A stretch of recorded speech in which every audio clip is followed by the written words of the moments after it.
दोस्तों, एक 20 साल का लड़का होता है। वह शाम के वक्त काम करके वापस अपने घर लौट रहा होता है। तभी रास्ते में तेज बारिश होने लगती है। वह बारिश से बचने के लिए एक घर का सहारा लेता है। तभी अचानक तेज बारिश होने लगती है, तो वह बारिश से बचने के लिए घर के अंदर चला जाता है। वहां एक खूबसूरत लड़की होती है, जिसकी उम्र करीब 25 साल होती है। उस घर के अंदर लड़की के अलावा और कोई नहीं था। उधर दोस्तों, बारिश शाम के 7 बजे स्टार्ट हो चुकी थी और शाम के 10 बज चुके थे और बारिश रुकने का नाम नहीं ले रही थी। तो उस लड़के को उस लड़की के साथ पूरी रात वक्त गुजारने के लिए मजबूर होना पड़ा। कहानी इंटरेस्टिंग होने वाली है। तो आप लोगों से एक ही रिक्वेस्ट है, अगर हमारे चैनल पर पहली बार आए हो तो हमारे चैनल को सब्सक्राइब कर दीजिए और वीडियो को लाइक करिए और अपने दोस्तों के साथ शेयर कीजिए।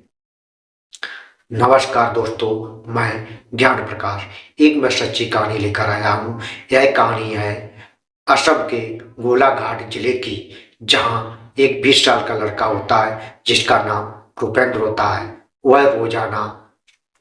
वह शाम के वक्त अपनी साइकिल से किसी काम को करके घर वापस लौट रहा था। तभी अचानक रास्ते में बारिश होने लगती है।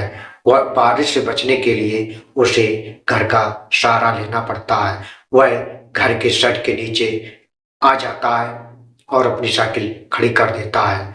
तभी अचानक तेज और बारिश होने लगती है। घर के मेन गेट पर एक लड़की खड़ी होती है।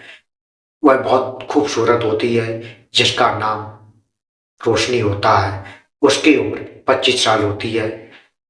वह लड़की रुपेंद्र को देख रही थी, बड़ी गौर से देखती है और मुस्कुरा भी रही होती है। जब वह बारिश से भीग रहा होता है तो रोशनी को उस पर दया आ जाती है। तो वह रुपेंद्र से कहती है, आप अंदर आ जाइए, बारिश में क्यों भीग रहे हो। तो लड़का अंदर जाता है। जब वह अंदर चला जाता है तो रुपेंद्र रागिनी से पूछता है कि यहाँ आपके घर कौन कौन है। तो रागिनी कहती है कि मेरी माँ और मैं। अभी मेरी माँ बाहर गई हुई है। तो लड़का परेशान हो जाता है। तभी उसकी माँ यानी लड़की की माँ फोन करती है कि बेटी, इधर का कैसा नजारा है।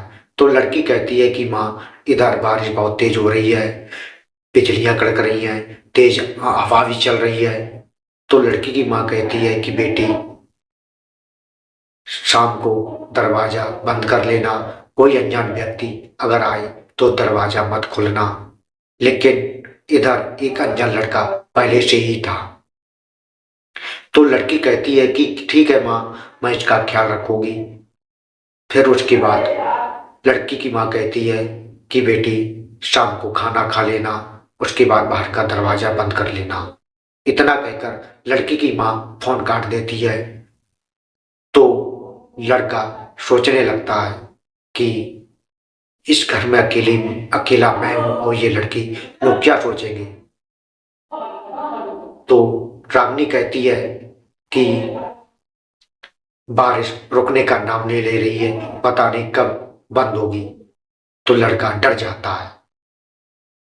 तो वह कमरे से बाहर निकलने लगता है। तभी पीछे से आकर वह लड़की उसका हाथ थाम लेती है और कहती है कि पागल हो क्या, इतनी तेज बारिश हो रही है, आंधी भी चल रही है, बाहर सड़क पर जाना सुरक्षित नहीं है। और वह लड़की उस लड़के का हाथ थामे रहती है। तो वो लड़का उसके साथ उसी कमरे में बेड पर बैठ जाते हैं और एक दूसरे से बातें करने लगते हैं। शाम को जब 10 बज जाते हैं और इधर बारिश के कारण और बिजली कड़कती थी और तेज हवाएं चलती थी, जिससे बिजली भी कट चुकी थी। तो रागनी रुपेंद्र से कहती है कि अपने मोबाइल की टॉर्च जला दो। लड़का यानी रूपेंद्र मोबाइल निकालता है और टॉर्च जगा देता है। रागनी उसे लेकर किचन में जाती है और दोनों के लिए चाय बनाकर लाती है। तो दोनों कमरे में जाकर एक दूसरे के साथ मिलकर बैठकर चाय पीने लगते हैं। रात के 11 बज चुके थे। जो कुछ भी खाने के लिए सामान था रागनी लेकर आती है। दोनों साथ मिलकर खाना खाते हैं। जब समय ज्यादा हो जाता है तो दोनों उसी बिस्तर पर लेट जाते हैं, एक दूसरे के करीब आ जाते हैं और एक दूसरे की बाहों में लिपट जाते हैं। उन्हें पता ही नहीं चलता है कब ये हो जाता है। उधर जब सुबह होता है, सुबह के 4 बजते हैं, लड़का उठता है और अपनी साइकिल उठाकर, बारिश होती है फिर भी चला जाता है अपने घर। अगले दिन जब बारिश रुकती है तो रोजाना की तरह रूपेंद्र अपनी साइकिल उठाता है और काम करने के लिए निकल जाता है। रास्ते में ही रोशनी का घर पड़ता था। जब वह एक दिन वह काम के लिए जा रहा था, रास्ते में उसका रोशनी का घर पड़ता था। रोशनी मेन गेट पर खड़े होकर उसका इंतजार कर रही थी। रूपेंद्र उसे देखता है, रागनी भी उसे देखती है। तभी रागनी इशारा करती है तो रूपेंद्र उसके घर चला जाता है। जब अंदर जाता है तो दोनों एक दूसरे से लिपट जाते हैं और दोनों एक साथ समय बिताने लगते हैं। एक दूसरे के में प्यार भी हो जाता है। अगले दिन जब वह फिर से निकलता है, रास्ते में फिर उसका घर पड़ता है तो रागनी पहले से ही उसका इंतजार कर रही होती है। तो रागनी उसे इशारा करती है तो रूपेंद्र उसके घर फिर से अंदर चला जाता है। जैसे ही रूपेंद्र उसके घर अंदर पहुंचता है तो रागनी उसे अपनी बाहों में भर लेती है और दोनों एक दूसरे से लिपट जाते हैं और बिस्तर पर लेट जाते हैं और संबंध बनाने लगते हैं। धीरे धीरे यह सिलसिला चलता रहा। जब एक दिन लड़की की माँ घर आती है तो पड़ोस के लोग उसकी माँ से कहते हैं कि एक लड़का आता है और रागनी उसे अपने घर अंदर ले जाती है। तो रागनी की माँ उससे पूछती है कि बेटी, पड़ोस के लोग जो कह रहे हैं सही है गलत? तो रागनी बिना डरे हुए अपनी माँ से कहती है कि माँ, मैं उस लड़के से प्यार करती हूँ और उसे चाहती भी हूँ और उससे शादी भी करना चाहती हूँ। तो लड़की की माँ मान जाती है और कहती है कि ठीक है, तुम मुझे उस लड़के से मिलवाओ। तो एक दिन रूपेंद्र आता है और रागनी उसे अपने घर ले जाती है। तो रागनी कहती है कि मैं तुमसे बहुत प्यार करती हूँ और तुमसे शादी करना चाहती हूँ। तो लड़का कहता है ठीक है, मैं भी तुमसे बहुत प्यार करता हूँ और तुम्हारे बगैर मैं नहीं रह पाती। तो इतना कहकर रूपेंद्र घर से निकल जाता है और काम करके अपने घर वापस लौट जाता है। शाम को जब लड़की की माँ आती है तो कहती है कि तुमने रूपेंद्र से बात की है या नहीं, वो मुझसे मिलना चाहता है या नहीं?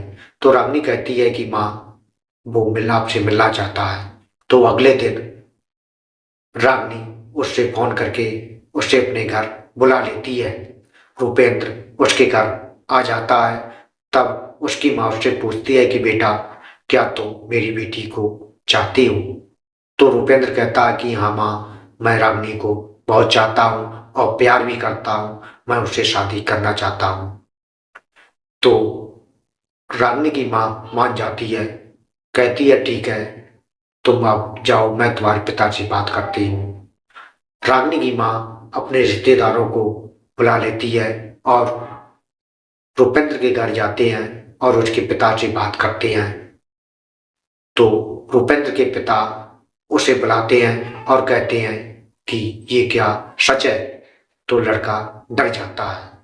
तो वो हिम्मत करके कहता है कि हाँ पिताजी, मैं रागिनी को बहुत चाहता हूँ और उससे प्यार भी करता हूँ और शादी भी करना चाहता हूँ। तो रुपेंद्र के पिता मान जाते हैं। जब दोनों लोग राजी हो जाते हैं, लड़की के पिता, लड़के का पिता और लड़की की पिता, तो दोनों लोग राजी होने के बाद दोनों की शादी हो जाती है। समय बीतता चला जाता है। धीरे धीरे एक दिन ऐसा आता है कि नेहा प्रेग्नेंट हो जाती है और कुछ महीनों के बाद बच्चे को जन्म देती है। यह कहानी आपको कैसी लगी हमें कमेंट बॉक्स में जरूर बताएं और हमारे चैनल को सब्सक्राइब कर लीजिए। मिलते हैं अगली वीडियो में, तब तक के लिए जय हिंद, जय भारत, हर हर महादेव।